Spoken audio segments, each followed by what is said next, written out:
welcome to the Tuesday, 15th of August Celtic news update from the David67 YouTube channel.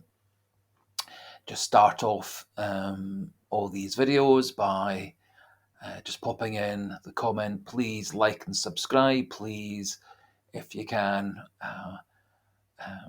watch the videos and subscribe to the channel to help boost my analytics, get me further up the list so that more people watch the channel, and also helps with all the YouTube advertising and merchandising, etc. Just about 10 days into the channel and slowly building up the subscriber numbers and viewer numbers. Also, just a small reminder that as part of the channel, there's also a daily Celtic trivia quiz question in the community section of the channel, just for fun at this stage.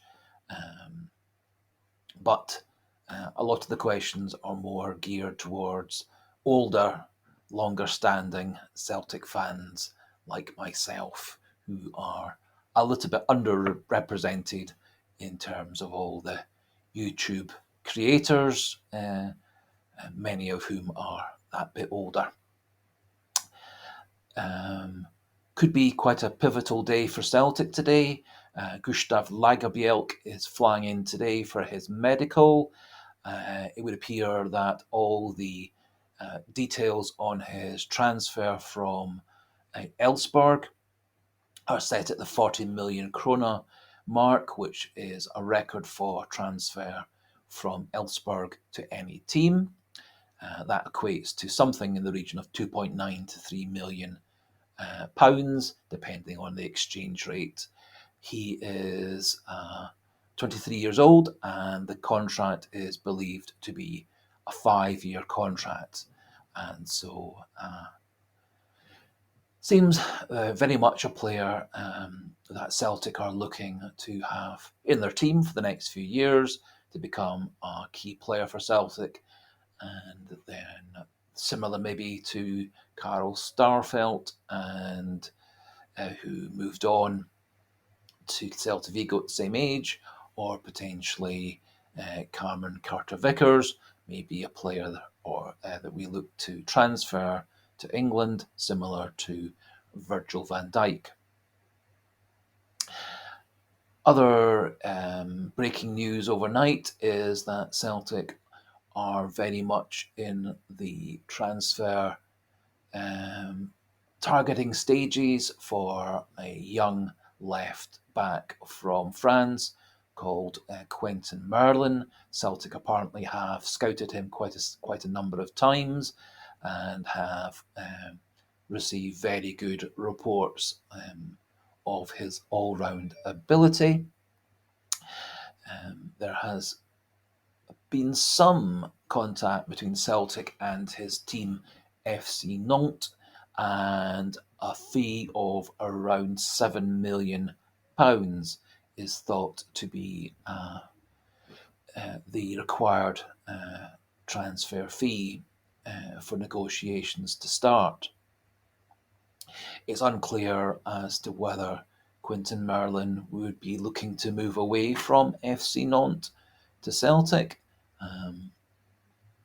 but there would be the potential for Champions League football, which for many European players is a very large attraction when moving from one league to another. He is 21 years old, 5'8", and has 5 French under-21 caps, and has been capped at all the various youth levels up to under-21 by France, and he has been at Nantes for the best part of 8 years and has moved steadily through their youth rankings. He is now the first choice left back at Nantes.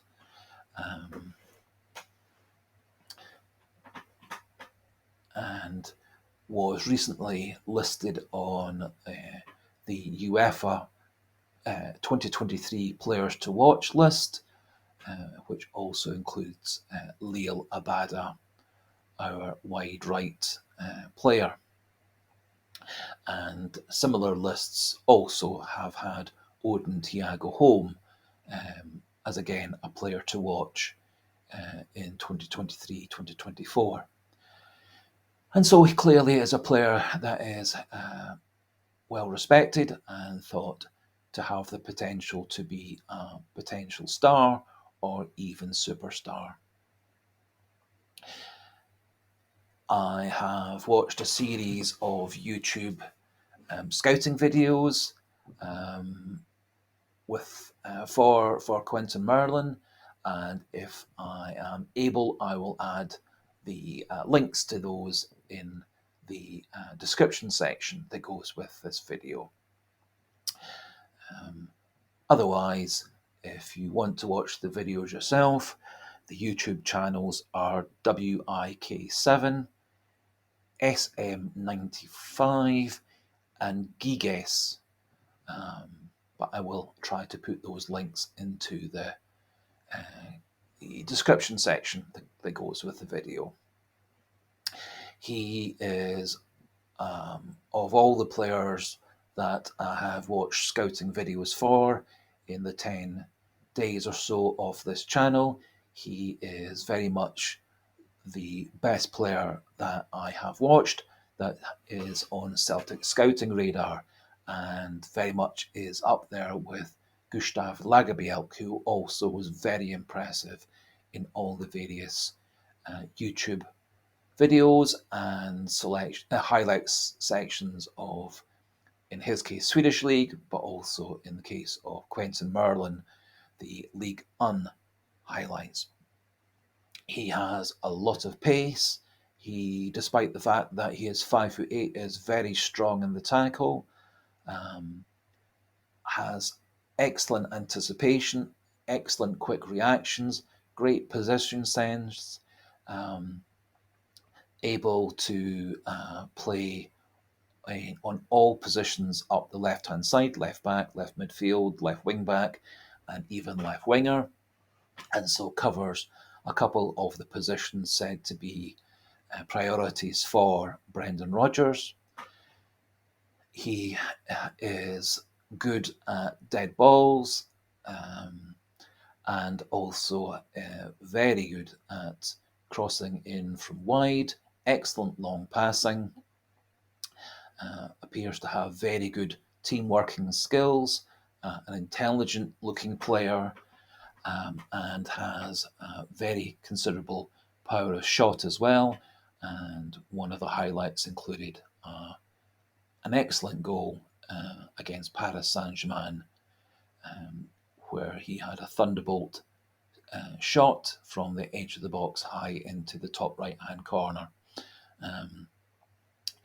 Very reminiscent for me of other Scottish left-backs, Kieran Tierney and Andy Robertson, in that they are very good in defence,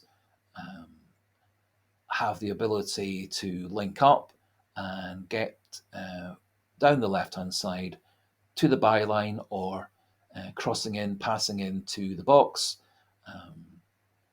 And so I think this would be an excellent player for Celtic to sign.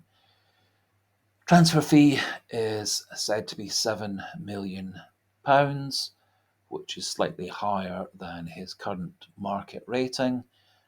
But I can see, given Celtic's current transfer budget, this would be a player that would very much be within our budget, and a player I think who would considerably boost Celtic's quality at left back and down the left wing, and is very much an upgrade on Barnaby and Greg Taylor. Where this puts those two is less certain. I would suspect that Greg Taylor would be kept as a backup and alternate to go with Quentin Merlin, but may well mean that Liam Scales departs off to Aberdeen, who remain very interested in him, especially as in the last couple of days, Brendan Rodgers has been very positive about Stephen Welsh, the other young centre back option. Welsh obviously also covers at right back, and Gustav Lagerbielke also has the potential to play at right back.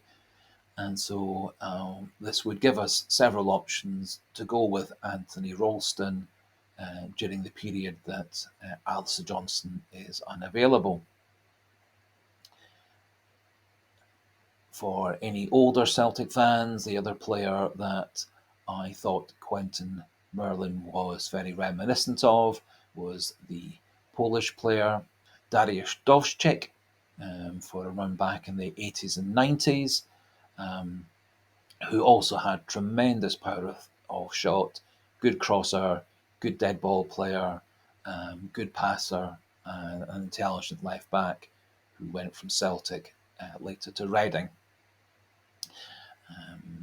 And so, if Celtic can, I think we should commit that £7-8 million, get Quentin Merlin to the club, and I think he will turn into a star player in Celtic and potential superstar, and is thought to be one of the highest potential left backs in Europe, and so very much a player that Celtic should go after if they can.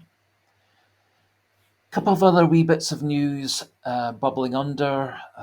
It is said that Ange Postecoglou is rekindling his interest in signing Kyogo Furuhashi. It was thought that a fee of £16 million would be required. However, I think Celtic, now that they have Kyogo on a 4-year contract, can very easily bump that up quite considerably. And I have a strong feeling that Celtic will resist all offers for Kyogo. And from my knowledge of Japanese players and Japanese culture, many Japanese players see loyalty to the country, loyalty to the team, loyalty to teammates as being very important. And so I think all these factors would make a transfer for Kyogo less likely. Tottenham are rumoured to be in the market for a couple of other centre-forward options to supplement Son and Richarlison, now that Harry Kane has gone off to Bayern Munich. And I think Tottenham will be looking elsewhere. Rio Hatate has been on the radar both for Spurs and for Brighton. Brighton have lost their best two midfielders over the course of the summer transfer market, although Brighton are said to be interested instead in a couple of players from the French league to replace the midfielders they've lost. But Hatate has been linked in the past to Brighton, and the Brighton manager and Brighton scouting team have had further reviews of Hatate, it would appear from sources. No definite updates on the severity of the injuries to Cameron Carter-Vickers or Rio Hatate, but I think with the incoming transfer likely to get confirmed tomorrow with Gustav Lagerbielke, I think Carter-Vickers may well be left out at the weekend anyway, using Mike Nawrocki as Lagerbielke's partner in central defence, with Stephen Welsh on the bench as cover. Hatate likelier to be out for a couple of weeks with his calf injury, and again we have the options of Iwata, Home and Turnbull to play alongside McGregor and O'Reilly on Sunday against Kilmarnock. No definite move on the Ryan Fraser transfer from Newcastle. He is said to be a player that Brendan Rodgers likes. I have my doubts, however. even looking at Ryan Fraser's time at Bournemouth prior to his transfer to Newcastle 3 years ago, his stats for goals and assists and final passes were all rather disappointing. And like a number of the other pundits and YouTube creators, I have my doubts as to whether Celtic should really pursue Ryan Fraser. He is a Scottish player, was previously at Aberdeen, is a current Scottish international, so all those factors are very positive for him coming to Celtic. His extremely high wage levels at Newcastle, which seem to range between 42,000 per week up to 60,000 per week, I think prices him well outside of Celtic's transfer and wages structures. And I would be actually quite disappointed if Celtic were to sign him, and do not really see him as being a Scott Sinclair copy, which did previously work out very well for Brendan Rodgers in his first time as Celtic manager.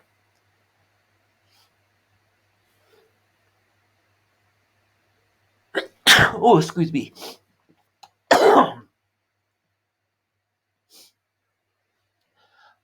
One final other little nugget of information that some of you may not have seen. Neil Lennon recently was on another YouTube Scottish football channel, being interviewed and giving his various opinions. He feels that Celtic are lacking two players. He was stating that Celtic should look to sign a ball-winning, hard-man style midfielder similar to Victor Wanyama, who was a big success at Celtic previously, coming from Belgian football, later moving on a big transfer fee to England, where he did do very well with Spurs.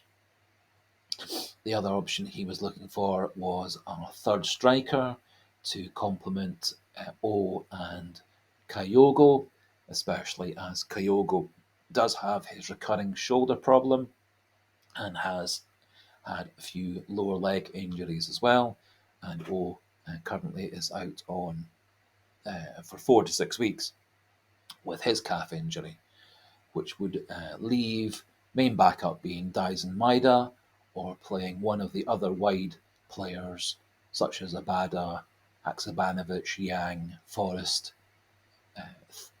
through the middle, and also Ryan Tilio, once he's back fit, may well be an option in that position.